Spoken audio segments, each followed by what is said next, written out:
আসসালামু আলাইকুম। আমন্ত্রণ বাংলা ভিশন সংবাদে আপনাদের সাথে আছে আমি শফিক রায়হান। শুরুতেই বিআরবি কেবলস সংবাদ শিরোনাম।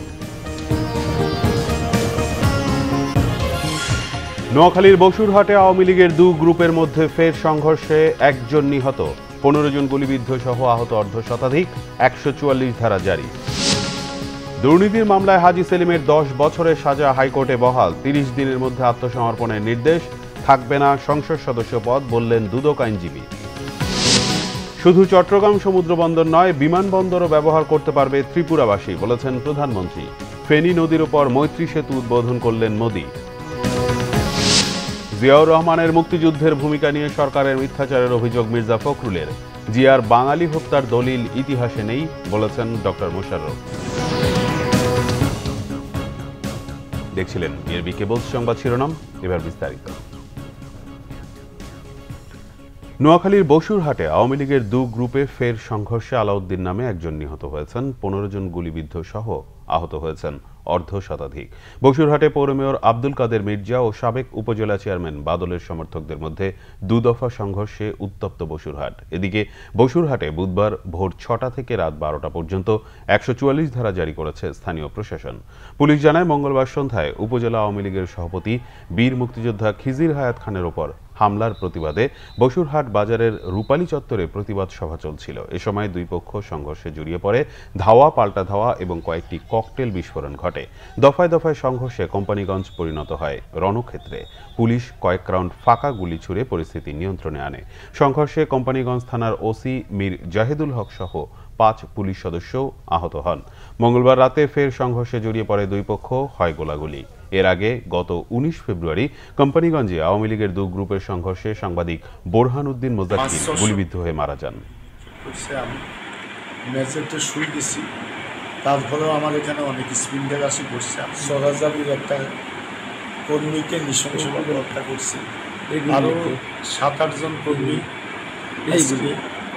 মৃত্যুর সাথে পাঞ্জা লড়তেছে, ঢাকা নিয়ে গেছে, প্রায় শতাধিক আহত হয়েছে। অবৈধ সম্পদ অর্জনের অভিযোগে সংসদ সদস্য হাজী সেলিমের 10 বছরের সাজা বহাল রেখেছে হাইকোর্ট। বিচারিক আদালতে এই রায় পৌঁছানোর 30 দিনের মধ্যে তাকে আত্মসমর্পণ করতে হবে। দুর্নীতির মাধ্যমে অর্জিত সম্পদ রাষ্ট্রের অনুকূলে বাজেয়াপ্ত হবে। দুদকের আইনজীবী মনে করেন, হাইকোর্টে দণ্ড বহাল থাকায় হাজী সেলিমের এমপি পদও থাকতে পারে না। 111 সরকারের আমলে দুদকের করা মামলায় হাজী সেলিমের 13 বছরের সাজা হয়েছিল।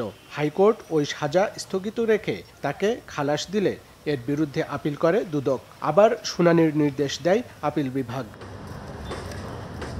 মঙ্গলবার বিচারপতি মঈনুল ইসলাম চৌধুরী এবং বিচারপতি AKM জহিরুল হকের ভার্চুয়াল কোর্ট ওই মামলার 2 অভিযোগের একটিতে সাজা বহাল রাখে, আরেকটি সাজা বাতিল করে।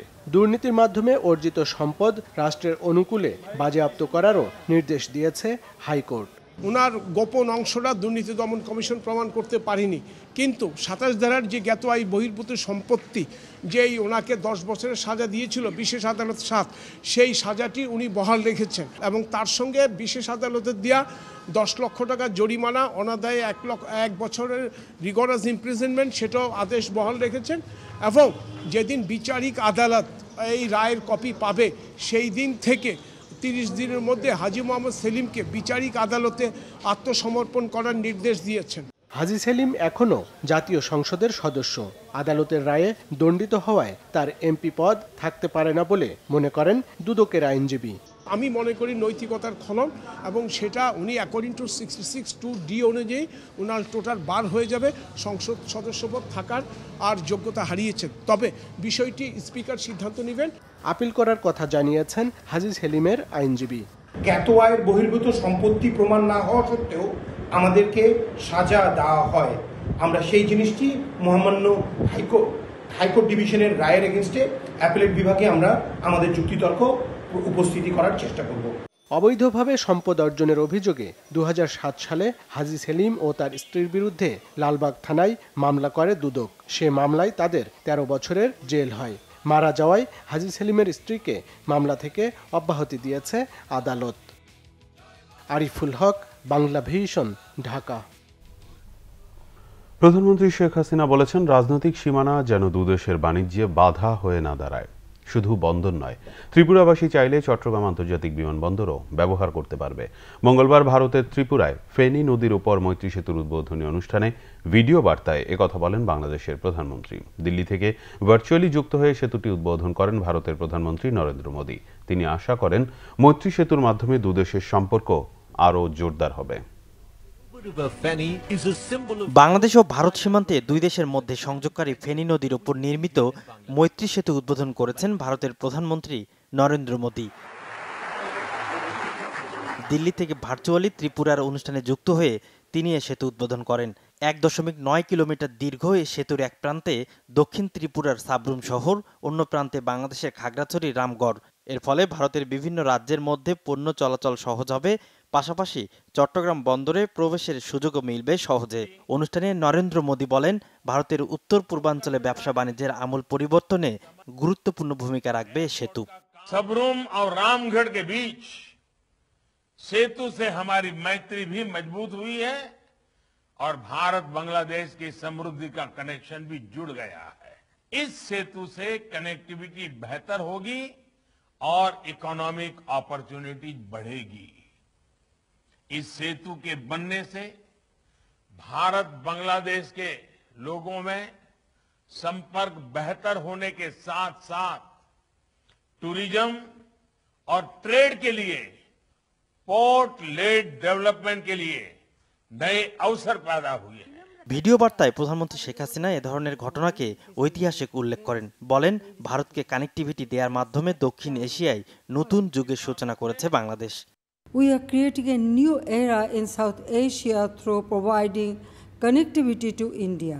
I believe political boundaries should not become physical barriers to trade. ত্রিপুরাবাসীর জন্য আমার অনেক অনেক আন্তরিক শুভেচ্ছা। আমি মনে করি এই সেতু আমাদের দুই দেশের মাঝে শুধু সেতু বন্ধই রচনা করবে না, বরং ব্যবসা বাণিজ্য এবং অর্থনৈতিক উন্নয়নের ক্ষেত্রে বিরাট অবদান রাখবে। শুধু চট্টগ্রাম পোর্ট নয়, চট্টগ্রাম আন্তর্জাতিক বিমানবন্দরও ত্রিপুরাবাসী ব্যবহার করতে পারবে। 71 সালে মুক্তিযুদ্ধে ত্রিপুরাবাসীর ভূমিকাও স্মরণ করেন প্রধানমন্ত্রী। 2015 সালের জুন মাসে ঢাকা থেকে মৈত্রী সেতুর কাজের উদ্বোধন করেন প্রধানমন্ত্রী শেখ হাসিনা ও নরেন্দ্র মোদী।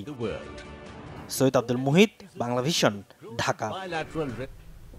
গ্রীষ্মে করোনা সংক্রমণ ফের বাড়তে পারে, সেই শঙ্কায় প্রধানমন্ত্রী শেখ হাসিনা দেশবাসীকে সামাজিক ও পারিবারিক অনুষ্ঠান এড়িয়ে চলা ও মাস্ক পরা সহ 3টি বিষয়ে সতর্কতার নির্দেশনা দিয়েছেন।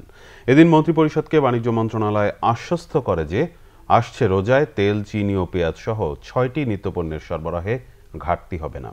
প্রধানমন্ত্রী শেখ হাসিনার সভাপতিত্বে অনুষ্ঠিত মন্ত্রিপরিষদ বৈঠকে এসব বিষয়ে আলোচনা হয়। বৈঠকে শিশু শারীরিক ও মানসিক স্বাস্থ্য নিশ্চিতে শিশু হাসপাতাল ও ইনস্টিটিউট আইন এবং সরকারি ঋণ আইন সহ 4টি নতুন আইনের খসড়া অনুমোদন দেওয়া হয়। প্রধানমন্ত্রী দেশবাসীকে ভাইরাসের ব্যাপারে সতর্ক থাকার পরামর্শ দেন। কক্সবাজার ভ্রমণ ও ধর্মীয় অনুষ্ঠানের মতো সামাজিক ও পারিবারিক অনুষ্ঠান এড়িয়ে চলারও পরামর্শ দেন বলে জানিয়েছেন মন্ত্রিপরিষদ সচিব খন্দকার আনোয়ারুল ইসলাম। সিদ্ধান্ত অনুযায়ী পাবলিক বিশ্ববিদ্যালয় খোলার আগেই 1,30,000 আবাসিক শিক্ষার্থীকে করোনার টিকা দেওয়া হবে। জাতীয় পরিচয়পত্র না থাকা শিক্ষার্থীদের পাসপোর্ট বা অন্য কোনো পরিচয়পত্রের মাধ্যমে টিকার রেজিস্ট্রেশনের বিষয়টি পরিকল্পনা রয়েছে বলে জানান মন্ত্রিপরিষদ সচিব। যে অপশক্তি ধর্মের নামে নারীর এগিয়ে যাওয়াকে রুদ্ধ করে রাখতে চায়, বিএনপি তাদের পৃষ্ঠপোষক মন্তব্য করেছেন আওয়ামী লীগ সাধারণ সম্পাদক ওবায়দুল কাদের। সরকারি বাসভবনে নিয়মিত ব্রিফিংয়ে তিনি এ মন্তব্য করেন। বিএনপি নেতারা সরকারের বিরুদ্ধে অবিরাম অন্ধ সমালোচনা করেই চলছেন। যে অপশক্তি ধর্মের নামে নারীর এগিয়ে যাওয়াকে রুদ্ধ করে রাখতে চায়, বিএনপি তাদের পৃষ্ঠপোষক। বিএনপি মহাসচিব মির্জা ফখরুল ইসলাম আলমগীরের অভিযোগ, বীর উত্তম জিয়াউর রহমানের মুক্তিযুদ্ধের ভূমিকা নিয়ে সরকার মিথ্যাচার করছে। জিয়াউর রহমান স্বাধীনতার ঘোষণা না দিলে যুদ্ধ হতো না বলেও মন্তব্য করেন তিনি। অন্যদিকে জিয়াউর রহমান কোনো বাঙালিকে হত্যা করেছেন এমন দলিল ইতিহাসে নেই বলে মন্তব্য করেন দলের স্থায়ী কমিটির সদস্য ডক্টর খন্দকার মোশাররফ হোসেন। স্বাধীনতার সুবর্ণ জয়ন্তী উপলক্ষে বিএনপির ধারাবাহিক কর্মসূচির অংশ হিসেবে জাতীয় প্রেস ক্লাবে আলোচনা সভা করে দলটি। বিএনপি নেতাদের অভিযোগ, স্বাধীনতার 50 বছর পরে মুক্তিযুদ্ধের ইতিহাস বিকৃত করছে আওয়ামী লীগ। ইতিহাস বিকৃত করে সত্যকে আড়াল করা যাবে না বলেও মন্তব্য করেন তারা। এখন ইতিহাস যে কী পরিমাণ বিকৃত বা নিজের খেয়াল মতো করা যায় বলা যায়, হ্যাঁ বলতে পারেন সরকারে আছেন, যা ইচ্ছায় তাই বলা যায় যে যদি 7ই মার্চ স্বাধীনতার ঘোষণা হবে তাহলে আমরা 26শে মার্চে স্বাধীনতা দিবস পালন করি কেন? জিয়াউর রহমানের বীরোত্তম খেতাব কেড়ে নিয়ে লাভ হবে না বলে জানান মির্জা ফখরুল ইসলাম আলমগীর। মুক্তিযুদ্ধ নিয়ে বিএনপির সত্য কথা বলায় সরকারের গাত্রদাহ শুরু হয়েছে বলেও মন্তব্য করেন তিনি। শহীদ জিয়ার খেতাব তুলে নেবে, কে পরোয়া করে, কে খেতাব পেল কে পেল না তাতে কিছু যায় আসে না। শহীদ জিয়া এই দেশের মানুষের অন্তরে হৃদয়ে গঠিত হয়ে গেছে। আমরা বক্তব্য বাড়াবো না। এই সরকার একটা একেবারেই গণবিরোধী সরকার। এই সরকার ইতিহাসকে বিকৃত করছে, স্বাধীনতা ইতিহাসকে বিকৃত করছে, মিথ্যাচার করছে। এই সরকার গণমানুষের উপর অত্যাচার নির্যাতন করে আজকে এই দেশকে পুরোপুরি একটা স্বৈরতান্ত্রিক দেশে পরিণত করেছে। প্রতিহিংসার রাজনীতির পরিবর্তে ইতিবাচক রাজনীতির ধারা বজায় রাখতে আবারও সরকারের প্রতি আহ্বান জানান বিএনপি নেতারা। আমরা প্রস্তুত করতে চাই, নির্মাণ করতে চাই। সিকান্দার রেমান, বাংলাভিশন, ঢাকা। স্বাধীন করো, স্বাধীন করো, বাংলাদেশ স্বাধীন করো।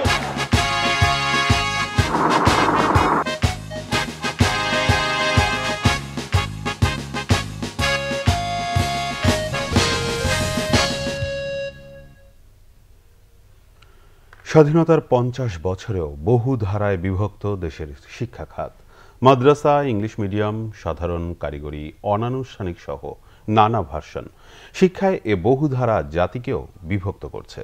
এর ভয়াবহ পরিণতির শঙ্কা বিশেষজ্ঞদের। তারা বলছেন, শিক্ষা প্রতিষ্ঠান ও শিক্ষার্থীর সংখ্যা বাড়লেও বাড়েনি শিক্ষার মান। এজন্য এ খাতে আরও বিনিয়োগের পরামর্শ দিয়েছেন তারা। সৈয়দ আব্দুল মুহিতের রিপোর্ট।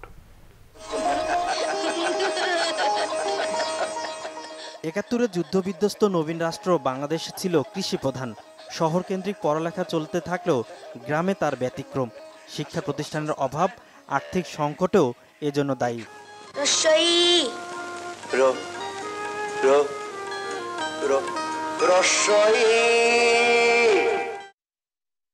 ১৯৭২ সালে ৪৩ কোটি টাকা শিক্ষা বাজেট ২০২০ সালে বেড়ে দাঁড়িয়েছে ৬১,০০০ কোটি টাকা। ৩০ ভাগ সাক্ষরতার হার বেড়ে হয়েছে ৭৪.৭%। একইভাবে শিক্ষা প্রতিষ্ঠানের সংখ্যা ৭,৫০০ থেকে বেড়ে দাঁড়িয়েছে প্রায় ২.৫ লাখ। ১৯৭২ সালে প্রায় ২৪ লাখ শিক্ষার্থী থাকলেও বর্তমানে তা ৪ কোটিরও বেশি। বেড়েছে শিক্ষক সংখ্যাও, প্রায় ৭৫,০০০ থেকে এ সংখ্যা এখন ১৩ লাখের বেশি। ভবন কোনো বিষয় না, বিষয় হচ্ছে মানুষ, প্রশিক্ষক তৈরি করা। একটা কথা আছে দেশে বাংলায়, ছেঁড়া ছালায় বালাম চাল। ছালা ছেঁড়া হতে পারে, বালাম চাল থাকতে পারে, বিল্ডিং ভালো না হতে পারে, কিন্তু প্রশিক্ষক ভালো দরকার। আমাদের এখন দেখুন কত সুন্দর অফিস কক্ষ হয়েছে। আমাদের স্বাধীনতার প্রাক স্বাধীনতায় এই অবস্থা ছিল না। বাংলাদেশ শিক্ষা তথ্য পরিসংখ্যান ব্যুরোর সর্বশেষ তথ্য মতে ষষ্ঠ থেকে উচ্চ মাধ্যমিক পর্যন্ত ইংলিশ মিডিয়ামের শিক্ষার্থী ২৬,৬২৭, মাদ্রাসায় ২৪,৯১,২৬৪। বিশেষজ্ঞরা বলছেন, বাংলা, ইংরেজি ও মাদ্রাসা ভার্সনের নামে শিক্ষায় বিভাজন তৈরি হচ্ছে। নানামুখী শিক্ষা ব্যবস্থা দেশের জন্য অভিশাপে পরিণত হচ্ছে। তারা বলছেন, ২০১০ সালে জাতীয় শিক্ষানীতি ১১ বছরেও বাস্তবায়ন হয়নি। এটা অত্যন্ত ভয়াবহ হতে পারে যে আমরা শিক্ষার মধ্য দিয়ে সমস্ত দেশের মানুষকে একত্র করতে পারছি না, ঐক্যবদ্ধ করতে পারছি না। শিক্ষার মধ্য দিয়ে আমরা বিভক্ত করছি শ্রেণীতে শ্রেণীতে। শিক্ষার গুণগত মানও প্রশ্নবিদ্ধ। বিভিন্ন র্যাঙ্কিংয়ে দেখা যায় দিনকে দিন দেশের বিশ্ববিদ্যালয়ের মান পড়ে যাচ্ছে। বেসরকারি বিশ্ববিদ্যালয়গুলোর বেশিরভাগই শিক্ষার মানও নিম্নমুখী। যুগোপযোগী সিলেবাস, ফ্যাকাল্টি না থাকা এর অন্যতম কারণ বলছেন শিক্ষাবিদরা। ভালো শিক্ষক না পেলে তো আপনি ভালো শিক্ষার মান বাড়বে না। যোগ্য শিক্ষককে শিক্ষাক্ষেত্রে আনতে হবে, কাজেই তাদের বেতন ভাতা দেখতে হবে, তাদেরকে সম্মান দিতে হবে, তাদেরকে যেটা আমরা বলি যাতে নিয়মিত প্রশিক্ষণ দিতে হবে। সাবেক সচিব এনআই খানের মতে, বাস্তব ও কর্মমুখী শিক্ষার অভাবে দেশের বেকারের সংখ্যা বাড়ছেই। আমাদের বিশ্ববিদ্যালয়ের বা মঞ্জুরি কমিশন থেকে কেন চাহিদা অনুযায়ী সাবজেক্ট করতে পারবে না? কেন ইসলামী হিস্ট্রি, ইতিহাস এবং অন্যান্য সাবজেক্টগুলো পলিটিক্যাল সায়েন্স কেন মফস্বল শহরে দেবে? তারাই তো অনুমোদন দেন। কেন সেগুলো বন্ধ করে সুইচ ওভার করা হয় না? আমাদের কিছু আনরিজনেবল পিপল দরকার যারা টেকনিক্যাল এডুকেশনকে রিফর্ম করতে পারে। প্রত্যেকটা পলিটেকনিক না করে মনোটেকনিক করে সারা দেশে 500 মনোটেকনিক হবে এবং সেই মনোটেকনিক এক একটা বিষয়ে স্পেশালাইজেশন হবে। একবিংশ শতাব্দীর চ্যালেঞ্জ মোকাবেলায় সময় উপযোগী শিক্ষা নিশ্চিতের তাগিদ বিশেষজ্ঞদের। শিক্ষার গুণগত মান উন্নয়ন করা যাদের দায়িত্ব কিংবা নীতি নির্ধারণী পর্যায়ে আছেন যারা, তাদের সন্তানরা এখন উচ্চশিক্ষায় পাড়ি জমাচ্ছেন বিদেশে। বিশেষজ্ঞরা বলছেন এই অবস্থা থেকে উত্তরণে বাস্তবমুখী ও কর্মমুখী শিক্ষা সবার জন্য নিশ্চিত করতে হবে। সৈয়দ আব্দুল মুহিত, বাংলা ভিশন, ঢাকা। দেশে করোনা ভাইরাসে একদিনে প্রাণ গেল আরও 13 জনের। এ নিয়ে ভাইরাসটিতে মোট মৃতের সংখ্যা দাঁড়ালো 8,489 জন। মঙ্গলবার স্বাস্থ্য অধিদপ্তরের সংবাদ বিজ্ঞপ্তিতে বলা হয় 24 ঘন্টায় 17,775 জনের নমুনা পরীক্ষায় নতুন শনাক্ত হয়েছে 912 জন। গত 2 মাসে এটি সর্বোচ্চ সংক্রমণ। এ নিয়ে মোট শনাক্তের সংখ্যা দাঁড়িয়েছে 5,52,087 জন। 24 ঘন্টায় সুস্থ হয়েছেন 1,229 জন। সুস্থতার মোট সংখ্যা দাঁড়ালো 5,05,349 জনে। নমুনা পরীক্ষা বিবেচনায় শনাক্তের হার 5.13, সুস্থতার হার 91.53 এবং মৃত্যুর হার 1.54। দেশে করোনা ভাইরাস পুরোপুরি নির্মূল না হওয়া পর্যন্ত সবাইকে স্বাস্থ্যবিধি মেনে চলার আহ্বান জানিয়েছেন স্বাস্থ্যমন্ত্রী জাহিদ মালেক। মঙ্গলবার রাজধানীর একটি হোটেলে মুজিব বর্ষ উদযাপন উপলক্ষে বছরব্যাপী যক্ষ্মা সচেতনতা কর্মসূচির উদ্বোধনী অনুষ্ঠানে তিনি এ আহ্বান জানান। স্বাস্থ্যমন্ত্রী বলেন, সম্প্রতি করোনা সংক্রমণের হার বৃদ্ধি পেয়েছে। ভ্যাকসিন নেওয়া মানেই করোনা মুক্তি নয়। যার যার অবস্থান থেকে স্বাস্থ্যবিধি মেনে চলতে হবে। যেভাবে কক্সবাজারে এবং চিটাগাংয়ে, সিলেটে যেভাবে লোকে বেড়াতে গেল, যেভাবে সামাজিক অনুষ্ঠান হচ্ছে, কোনো মাস্ক পরার বালাই নাই, সামাজিক দূরত্ব করার বালাই নাই, আমাদের সংক্রমণ তো বাড়বেই। হাসপাতালে রোগীর সঙ্গে বেড়ে গেছে আগের তুলনায়। ভ্যাকসিন নিলে একটা প্রোটেকশন আপনার হলো। It is not 100% protection. It will take time. You will have another dose. Even with the second dose, you are not 100% safe from corona. পর্যটন কেন্দ্র, কুয়াকাটা ও পায়রা সমুদ্র বন্দর সহ বেশ কয়েকটি মেগা প্রকল্পের কারণে গুরুত্বপূর্ণ পটুয়াখালীর কলাপাড়াকে জেলায় উন্নীত করার দাবিতে মানববন্ধন করেছে 4 উপজেলার মানুষ। মঙ্গলবার কলাপাড়া প্রেস ক্লাবের সামনে মানববন্ধনে বিভিন্ন রাজনৈতিক, সামাজিক ও সাংস্কৃতিক সংগঠনের নেতাকর্মীরা অংশ নেন। শিক্ষক শিক্ষার্থীরাও নিজ নিজ প্রতিষ্ঠানের ব্যানার নিয়ে কর্মসূচিতে অংশ নেন। এতে বক্তারা বলেন, রাঙাবালি, আমতলী ও তালতলী সহ 4 উপজেলার প্রায় 7 লাখ মানুষ কলাপাড়াকে জেলায় উন্নীত করার দাবিতে সোচ্চার, যা বিদ্যমান 21 জেলার চেয়ে বেশি।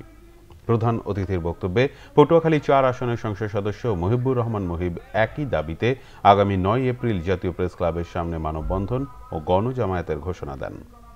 এখানে যে একটা জেলা হওয়ার জন্য যতগুলি ভিত্তি থাকা দরকার, সমস্ত ভিত্তি কলাপাড়া উপজেলা আছে এবং এই জেলা, এখানে এই কলাপাড়া অনেক আগেই জেলা হওয়া উচিত ছিল। তাই বর্তমানে প্রশাসনিক এই অবস্থাকে ধরে রাখার জন্য এবং এই যে বিভিন্ন প্রকল্প বাস্তবায়নের জন্য কলাপাড়া জেলা হওয়া অতি আবশ্যক। আমরা এই জন্য 7 লক্ষ মানুষের পক্ষ থেকে অবিলম্বে মাননীয় প্রধানমন্ত্রীর কাছে জেলার জন্য দাবি করছি। সংবাদ শেষ করব, বিআরবি কেবল শিরোনামগুলো আরেকবার জানি। নোয়াখালীর বসুরহাটে আওয়ামী লীগের 2 গ্রুপের মধ্যে ফের সংঘর্ষে 1 জন নিহত, 15 জন গুলিবিদ্ধ সহ আহত অর্ধশতাধিক, 144 ধারা জারি। দুর্নীতির মামলায় হাজী সেলিমের 10 বছরের সাজা হাইকোর্টে বহাল, 30 দিনের মধ্যে আত্মসমর্পণের নির্দেশ। থাকবে না সংসদ সদস্য পদ, বললেন দুদক আইনজীবী। শুধু চট্টগ্রাম সমুদ্র বন্দর নয়, বিমানবন্দরও ব্যবহার করতে পারবে ত্রিপুরাবাসী, বলেছেন প্রধানমন্ত্রী। ফেনী নদীর উপর মৈত্রী সেতু উদ্বোধন করলেন মোদি। জিয়াউর রহমানের মুক্তিযুদ্ধের ভূমিকা নিয়ে সরকারের মিথ্যাচারের অভিযোগ মির্জা ফখরুলের। জিয়ার বাঙালি হত্যার দলিল ইতিহাসে নেই, বলেছেন ডক্টর মোশাররফ।